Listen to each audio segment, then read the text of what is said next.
Olá, gente, tudo bem? Sejam muito bem-vindos ao meu canal, tá? Eu sou o Anderson e enfim eu cheguei aos meus 1000 inscritos aqui no meu canal no YouTube. E para comemorar esses 1000 inscritos, eu decidi listar os meus 10 filmes preferidos. E antes de eu começar esse vídeo, eu gostaria de me desculpar com vocês se caso der algum problema no áudio. Esse celular, eu gravo pelo meu celular, tá? Eu não tenho condições de comprar uma câmera ainda, então eu gravo pelo celular.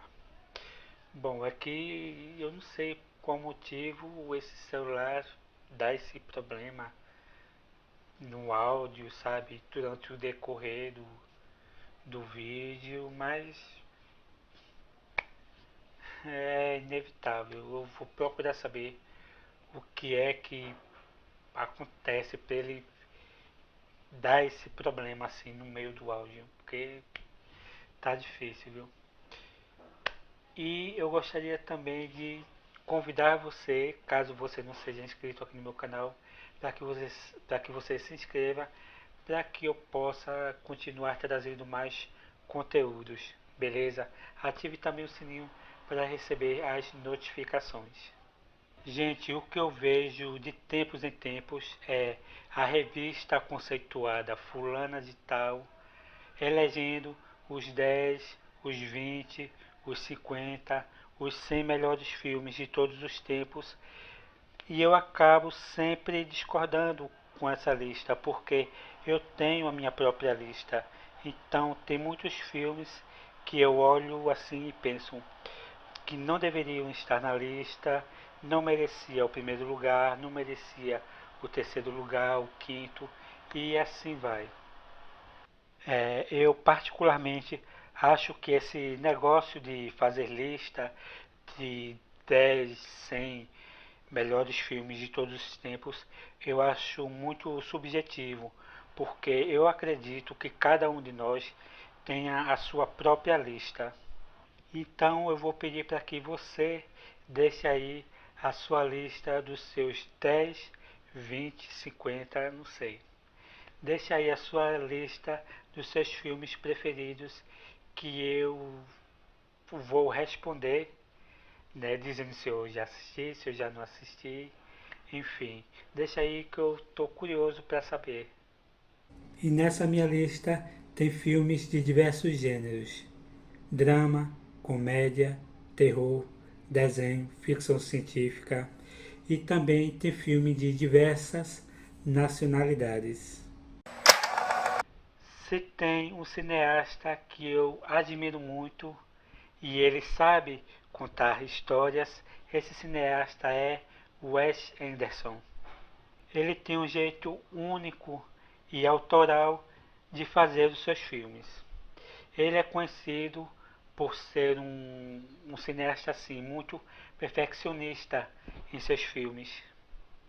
E não é só na estética não, no roteiro também. Ele consegue transformar uma simples história em um grande filme.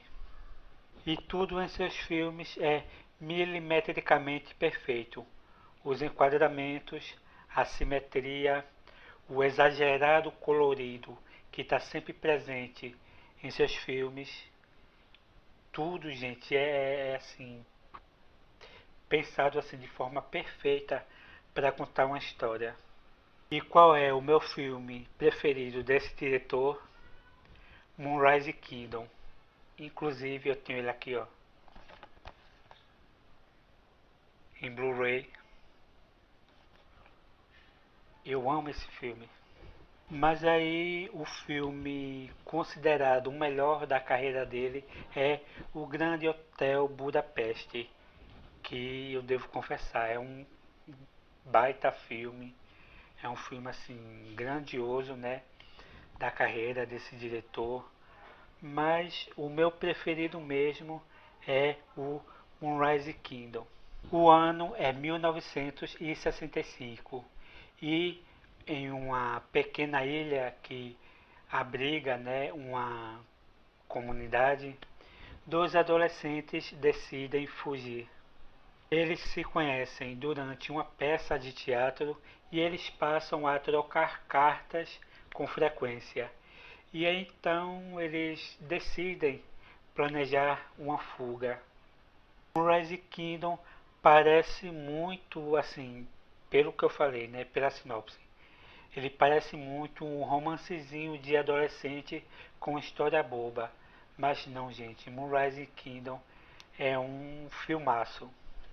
E dito assim, parece que Moonrise Kingdom é o romancezinho de adolescente, né, com história boba. Mas não, gente, não é.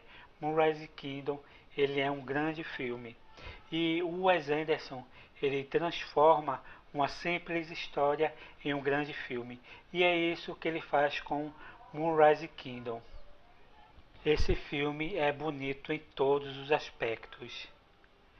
E você acaba se apaixonando pelo casal de adolescentes, que eles são muito fofos. Além disso, o filme esbanja graça e fofura, mesmo em situações hilárias. Moonrise Kingdom é um filme que eu faço questão de ter em minha prateleira e eu recomendo que você veja porque ele é um filme, gente, assim, muito bonitinho, muito gracioso, muito lindo, muito fofo. E eu tenho certeza, gente, que você vai se apaixonar por esse filme. E eu recomendo que você veja esse filme fofo, lindo, gracioso, porque eu tenho certeza que você vai se apaixonar por ele. E é por isso que ele está entre os 10 melhores da minha lista. E o nono lugar dessa lista é um filme argentino, Relatos Selvagens. O filme narra 6 histórias de pessoas que chegam ao seu limite cometendo atos violentos. O filme não gira só em torno da violência não. Ele também fala de vingança. E cada capítulo conta uma história. E cada história, o protagonista, por algum motivo, se enfurece. E esse motivo é um motivo fútil, é um motivo repugnante, é um motivo banal. Seja qual for o motivo, ele pode ser aceitável. Tem história em que o espectador fica do lado do protagonista e tem história que o espectador fica do lado de quem foi a vítima, no caso.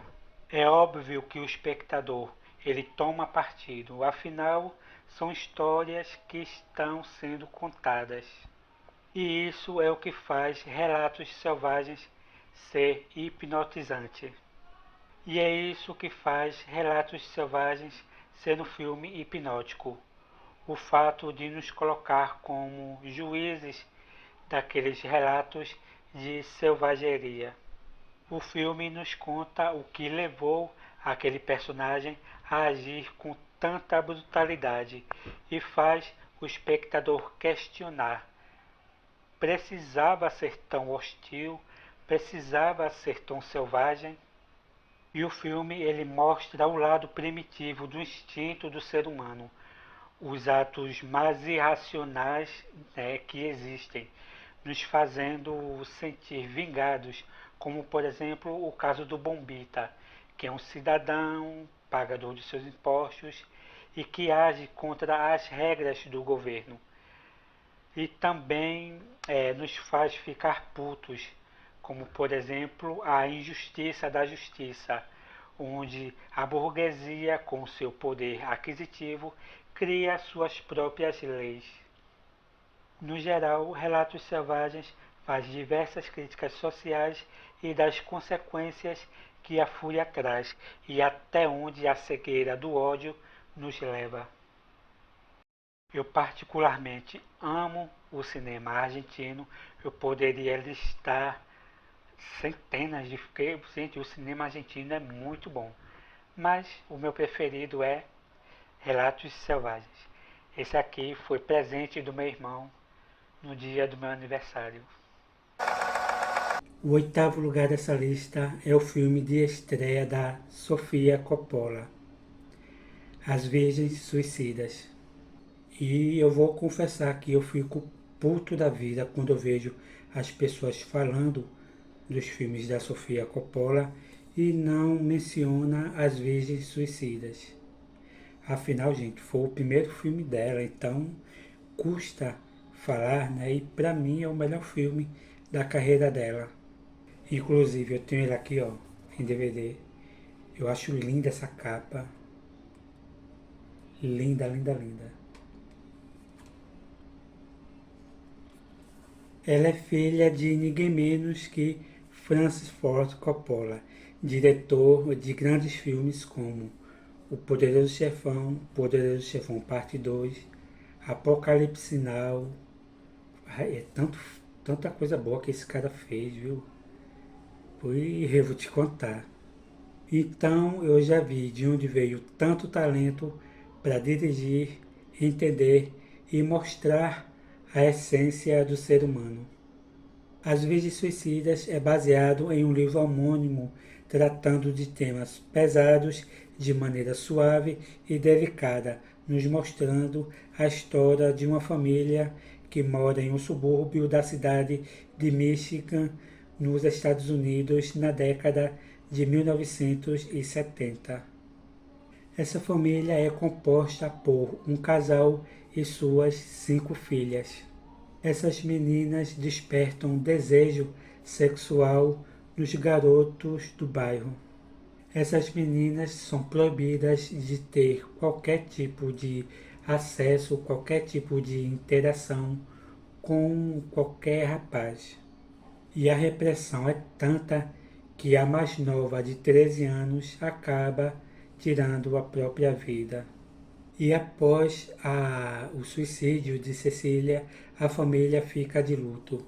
Mas é depois de um baile na escola onde as meninas estudam que uma delas quebra uma das regras, e a casa passa a ficar mais isolada.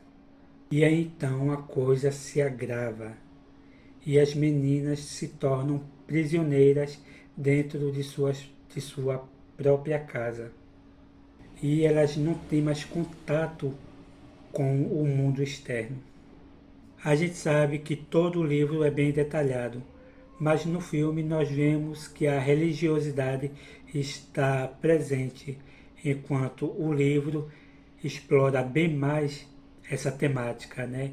Enquanto o filme ele explora mais a repressão que essas meninas sofrem e um pouco do conservadorismo também. E eu vou dar um spoiler, gente, que no final da versão, né, do filme, os pais, principalmente a mãe, né, no caso, diz que a casa tinha muito amor, tinha muito zelo e que as meninas não tinham motivo para cometer suicídio. E na verdade a gente vê durante o filme todo que não é bem assim. E é triste saber que o conservadorismo e o patriarcado levam pessoas a cometerem atos extremos. As Virgens Suicidas tem uma fotografia lindíssima, gente. Ele tem uma direção de arte que é espetacular, que enche os olhos do espectador. E ele retrata bem uma época, de uma história, de uma triste realidade. E o sétimo lugar dessa lista é o menos conhecido. Talvez você nunca tenha ouvido falar dele. A Viagem do Capitão Tornado. A primeira vez que eu assisti esse filme, eu assisti com lágrimas nos olhos, de tão lindo que ele é. Para quem fez teatro, assim como eu, e ama a comédia dell'arte, vai ficar maravilhado com A Viagem do Capitão Tornado. Se eu não estou enganado, essa é a quinta adaptação cinematográfica do livro publicado em 1863 e conta a história de um barão que está falido e em uma noite de tempestade ele acolhe um grupo de teatro itinerante enquanto eles estão a caminho da corte do rei. Ele se apaixona por Isabelle e ele decide se juntar àquela trupe de teatro fazendo parte da família. A Viagem do Capitão Tornado é o tipo de filme que você assiste e durante os minutos de projeção você tem vontade de fazer parte daquela época. Você tem vontade de fazer parte daquela história, daquele grupo. E eu particularmente acho que em outra época, em outras encarnações, eu acredito, né, em encarnação. Eu acredito que eu vivi essa época, porque, gente, eu fiquei tão maravilhado com esse filme e é como se eu tivesse passado, né, aquele período. E é como se eu estivesse revivendo vidas passadas. Não sei, esse filme mexe tanto comigo sempre que eu o assisto. A beleza desse clássico é tão grandioso e tão natural que enche os meus olhos. E as cenas teatrais são tão formidáveis que parece que estamos ali, presentes. Faz gosto ver essa naturalidade do teatro ao ar livre, com riquezas e detalhes, representando o cinema dell'arte em uma linguagem que mistura a arte do teatro e do cinema, e nem parece que foi rodado em um estúdio. Se você tem paixão pelo teatro e principalmente pela comédia dell'arte e não conhece A Viagem do Capitão Tornado, dá um jeito aí de assistir porque vale muito a pena. Não é à toa que eu sou apaixonado por ele. E o diretor Ettore Scola, eu acho que é assim que se pronuncia, dirigiu bons filmes como Esplendor, O Premiado, A Família e o Jantar, mas a minha paixão mesmo é A Viagem do Capitão Tornado. Eu já apresentei a vocês comédia e drama. Agora vou apresentar um desenho animado. E essa sexta posição da minha lista já apareceu aqui no meu canal, no Quinta da Premiação. Persépolis. Eu sou tão apaixonado por esse filme que eu assisti esse filme 4 vezes no cinema. Eu tinha esse filme em DVD, mas aí eu emprestei a minha irmã e ela acabou dando fim a esse DVD. Eu vou ter que comprar de novo. Persépolis conta a história real de Marjane, uma garota iraniana que testemunha uma revolução islâmica em seu país. Depois dessa revolução, deu-se a derrubada do governo do Shah, o Reza Pahlavi, em 1980. E o povo que era livre passou a tornar-se escravo do próprio governo. Governo esse que é autoritário e impiedoso com os próprios cidadãos daquele país, principalmente com as mulheres. Gente, eu falei revolução porque existe a diferença entre revolução e golpe. Revolução é quando há apoio popular, que no caso foi o que o povo iraniano fez, né? Fez essa revolução para derrubar um governo. E golpe é quando um governo legitimamente eleito é derrubado por militares, que no caso, quando aconteceu aqui no Brasil, né, em 64, por militares, facção política ou um ditador. Então o povo iraniano foi às ruas pedir a derrubada do Shah. Então, com a nova República Islâmica que controla o próprio povo, Marjane se vê obrigada a se voltar contra o seu país. Então, com medo que lhe acontecesse alguma coisa grave, seus pais a levam diretamente para Paris, onde ela passa por experiências que eu acho que ela jamais imaginaria. E então, quando ela retorna para o Irã, ela encontra o seu país devastado. Persépolis vai além de ser um simples filme. Ele é um filme informativo com relatos impressionantes e nos mostra nitidamente que misturar religião com política dá sim numa grande merda. Eu li o livro no qual o filme foi baseado, né? O filme conta uma história real. E o livro, gente, ele é dividido em três partes. A primeira parte, se eu não me engano, é mostrando o começo da história, né? Ela mostrando as suas origens, mostrando a revolução do povo, o povo indo às ruas, né? Pedindo a derrubada do chá. E o segundo mostra, se eu não me engano, deixa eu ver, é ela em Paris. Ela passa, gente, por coisas que, sabe, por um amadurecimento que é impressionante. E o terceiro livro é, já mostra ela, né, voltando do Irã, do, de Paris para o Irã, e ela encontra o país totalmente diferente. Um povo que era livre, um povo que consumia coisas daqui do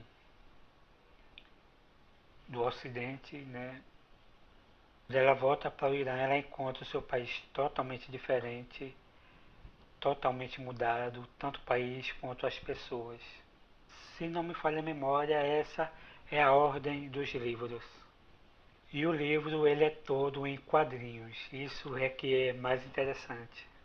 Persepolis é um filme forte, tenso e assolador. Ele é dirigido pela própria Marjane Satrapi. Ninguém melhor do que ela para contar a história da sua própria vida e do seu país. Chegou o top 5 da minha lista. E claro que não poderia faltar um filme Brazuca.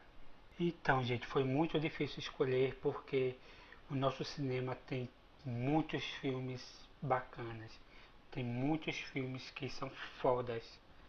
E é difícil escolher apenas um. Então, eu decidi que ficaria com Estômago.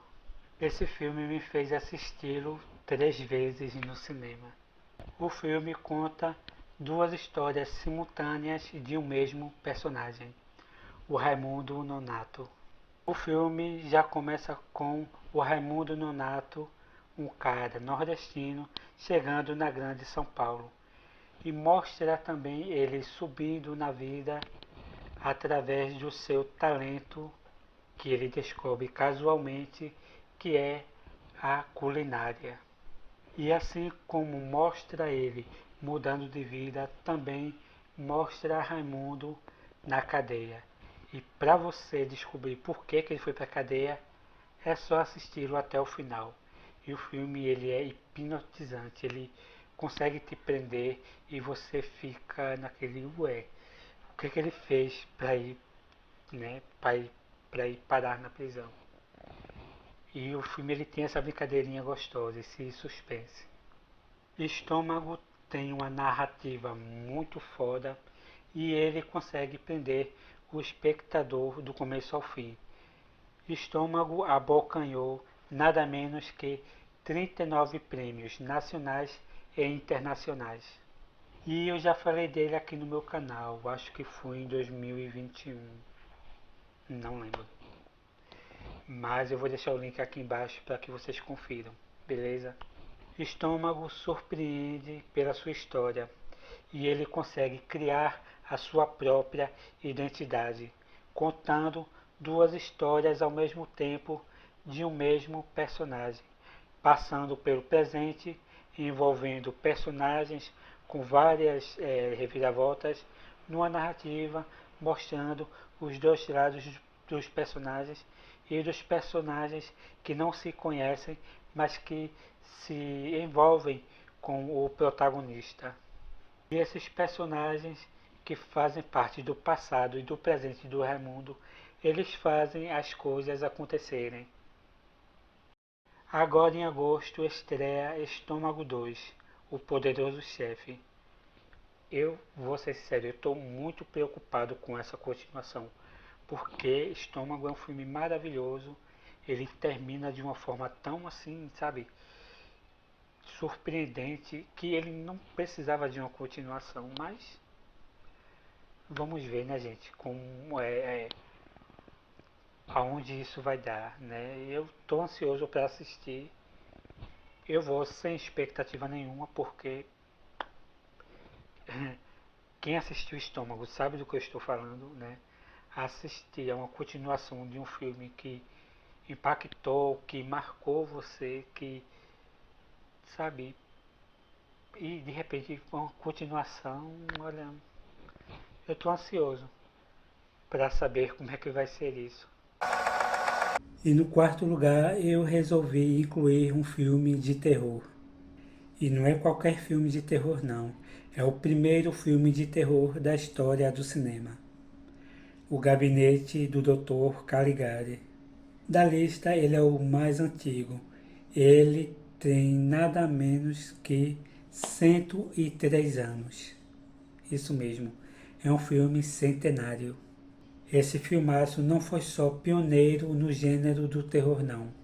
Ele também foi responsável pelo movimento do expressionismo alemão. E o que seria o expressionismo alemão? Bom, foi um estilo cinematográfico que foi influenciado pelo teatro e a pintura, que surgiu no final do século XIX. Mas aí isso é assunto para um outro vídeo. E como identificar um clássico do expressionismo alemão? Muito fácil. Começando pelos cenários que são distorcidos e com formas geométricas não lineares. As maquiagens também, que são exageradas. O filme ele é rodado todo num estúdio e é como se fosse uma peça teatral filmada. E as maquiagens elas são exageradas justamente para identificar os seus protagonistas. A mocinha, né? Tem sempre aquela maquiagem que tem sempre aquela coisa doce, aquela coisa assustada. O vilão que tem aquela caracterização, né? O mocinho também. E tudo isso a gente vê no gabinete do Dr. Caligari. Em um pequeno vilarejo, o hipnotizador, o Dr. Caligari, chega com Cesare, um sonâmbulo que está adormecido há 23 anos. E ele sai matando os moradores daquela região. Cesare se rebela quando lhe é ordenado que mate uma bela garota.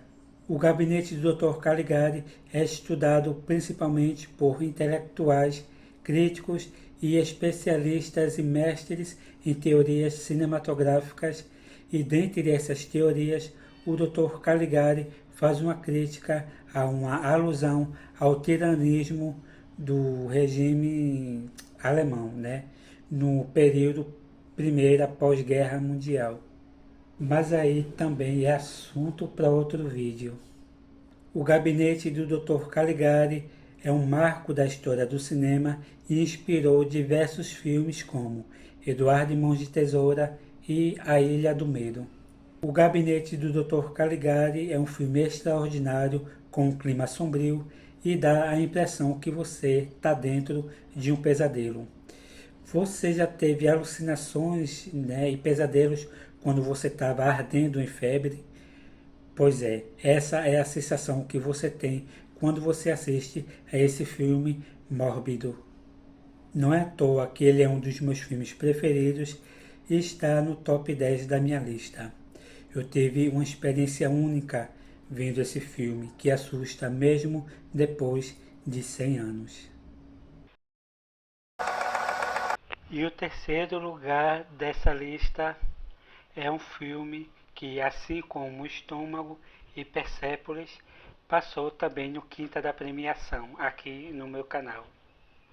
Gravidade. Gravidade é um filme de ficção científica com apenas dois atores em cena. O filme conta a história da doutora Ryan e do astronauta Matt, que tentam sobreviver no espaço logo após acontecer um desastre na operação da nave onde eles estão trabalhando. E eles ficam totalmente à deriva, sem contato com o planeta Terra, sem resgate, o oxigênio está acabando, gente, é um perrengue daqueles. A sinopse do filme é bem simples, mas a forma como o filme é contado, gente, é uma forma assim, é impressionante. Tudo bem que os impressionantes efeitos visuais contribuem para que o filme te prenda, mas uma coisa une a outra e nos entrega um extraordinário entretenimento. Gravidade venceu em 6 categorias o BAFTA, incluindo melhor direção para o diretor Alfonso Cuarón. E o Globo de Ouro também ele venceu nessa categoria. Além disso, ele foi indicado ao Oscar também na categoria Direção e em outras categorias também que foram merecidamente indicadas e também merecidamente vencidas. Falar nisso, os efeitos especiais que venceram o Oscar nessa categoria são de cair o queixo. E o filme nos dá claustrofobia por ser muito realista. Esse filme, gente, em 3D é um espetáculo e a trilha sonora deixa o filme ainda mais aterrorizante. Sim, o filme consegue aterrorizar o público. É agonizante ver os protagonistas tentando se salvar, agarrados ali naqueles cabos, né, dos destroços daquela nave, né, ver que eles perderam o contato com a terra, o oxigênio acabando, é assim, gente, dá uma aflição tão grande ver esse filme. Gravidade nos passa esse desespero, essa agonia de sobreviver em meio ao nada, e isso sufoca quem o assiste. Gravidade mostra que não é preciso ter uma história bem elaborada ou arrastada para tornar uma ficção científica em um filme para ficar na memória do público. Gravidade tem um ritmo que precisa ter para dar mais medo do que qualquer filme de terror. Eu tenho ele aqui, ó, em 3D. É uma pena que eu não posso mais assistir em 3D porque eu tô com uma baita TV, sabe? 60 polegadas, mas não é 3D.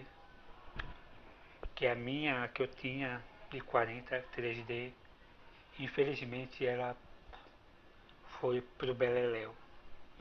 Mas eu tive a experiência de ver esse filme em 3D e ficou na minha memória. O segundo lugar dessa lista é um filme que eu costumo dizer que eu sou devoto dele, Cisne Negro. E esse é o caso daqueles filmes que ficam na memória. Eu sou um grande fã dos trabalhos do Darren Aronofsky. Eu achava que nenhum filme dele ia substituir Requiem para um Sonho, que até então era meu filme preferido. Quando ele lançou Cisne Negro, eu disse pronto. Requiem para um Sonho ficou escanteado. E Cisne Negro tornou-se meu filme preferido de sua filmografia. Cisne Negro nos leva até uma alucinógena viagem em que uma garota chamada Nina, que é bailarina, fica obcecada em interpretar os dois cisnes na peça Lago dos Cisnes. Mas aí o diretor da peça só enxerga ela como o cisne branco, meiga, delicada, e não enxerga nela o outro cisne negro, porque os produtores querem uma única bailarina interpretando os dois cisnes. E aí então, quando ela ganha o papel, ela acaba mudando de personalidade. Ela fica mais agressiva, tem uma outra bailarina também que quer tomar o lugar dela, então ela muda assim totalmente de uma garota meiga, frágil, doce para uma mulher agressiva e audaciosa. Para quem está fazendo psicologia, Cisne Negro é um ótimo tema para o seu TCC. O filme foca no comportamento obsessivo da protagonista em ser perfeita no papel dos dois cisnes. O filme foca no comportamento obsessivo da protagonista em querer ser perfeita nos dois papéis, tanto do cisne branco quanto no cisne negro. Cisne Negro é uma coisa de outro mundo, nos mostrando uma moça mudando de personalidade na figura de um cisne, onde ela está presa dentro desse cisne branco, onde ela é meiga, doce e ingênua, e ela vai se libertando dele e se transformando em uma mulher audaciosa, intrépida e sedutora. Isso é exigido dela, que ela seja principalmente sedutora, né, como eu havia dito. E ela consegue levar à risca, mudando, sabe, a sua personalidade, ficando cada vez mais agressiva. A atriz Natalie Portman está incrível nesse papel. Não foi à toa que ela venceu o Oscar de melhor atriz. Não foi só o Oscar, mas também outros prêmios. É impossível você não ficar impactado com esse febril terror psicológico que não se esforça muito para ser um filme assim perturbador. Cisne Negro é um filme extraordinário. Eu tenho ele aqui, ó, em DVD. Tenho em Blu-ray também. Eu amo esse filme. Chegamos, enfim, ao primeiro lugar dessa lista. Quem me acompanha aqui no canal e quem me conhece pessoalmente sabe que eu sou apaixonado por esse filme, Beleza Americana. Eu assisti esse filme pela primeira vez há 24 anos atrás, né, no ano 2000, quando eu tinha 16 anos. E esse filme ficou na minha memória, principalmente por eu entender a sua atmosfera. Lester, um homem quarentão, assim que nem eu, ele tem a sua vida revirada quando ele conhece a melhor amiga da sua filha e se apaixona por ela. Ele decide jogar tudo pro ar e decide viver a sua vida como ele sempre sonhou. Mas isso vai custar a sua vida e a sua liberdade também. E a razão por ele ser o meu filme preferido é que ele escracha a soberba dos estadunidenses na figura de duas famílias. Esse mito de que os Estados Unidos é um exemplo a ser seguido, de que eles são foda, de que eles são os maiorais, tudo isso não passa de uma fachada para manipular o restante do mundo.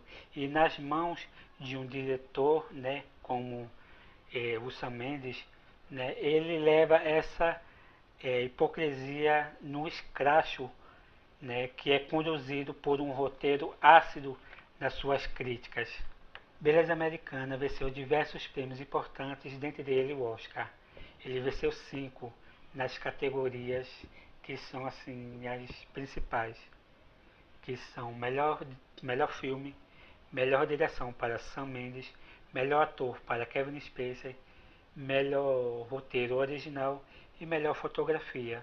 Além disso, Beleza Americana é considerado um dos melhores filmes de 1999, junto a Clube da Luta, Matrix e O Sexto Sentido.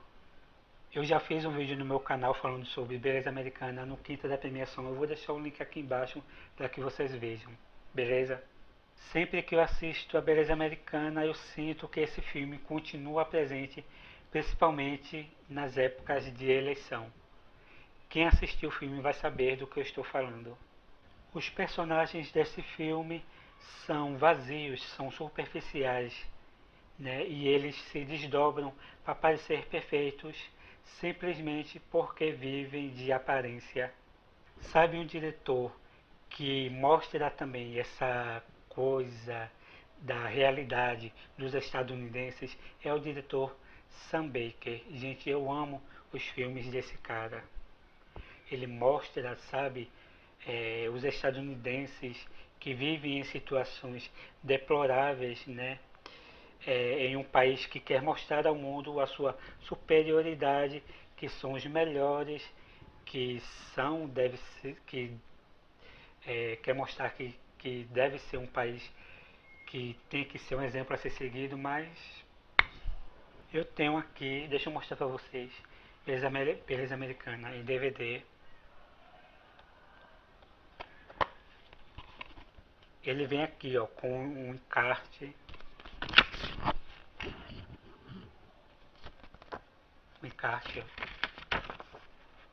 ó, muito bom.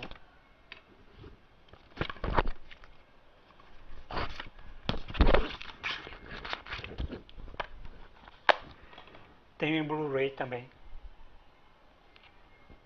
só que ele não veio com encarte, ele é assim. Mas eu amo esse filme. Bom, gente, muito obrigado por ter conferido esse vídeo até o final, tá? Beijão pra vocês. Cuidem-se e deixe aqui, gente, a sua lista. Eu quero saber quais são os 5, 10, 15, 20. Eu quero saber quais são os seus filmes preferidos. Nessa lista aqui, nessa minha lista aqui, tem algum filme que você olha assim, não, esse eu colocaria na minha lista? Tem algum filme que você olha assim, não, esse eu não colocaria não? Ou não colocaria nenhum, ou colocaria em todos, não sei. Deixa aqui o seu comentário que eu terei prazer em responder, beleza? Beijão, até o próximo vídeo. Tchau, tchau.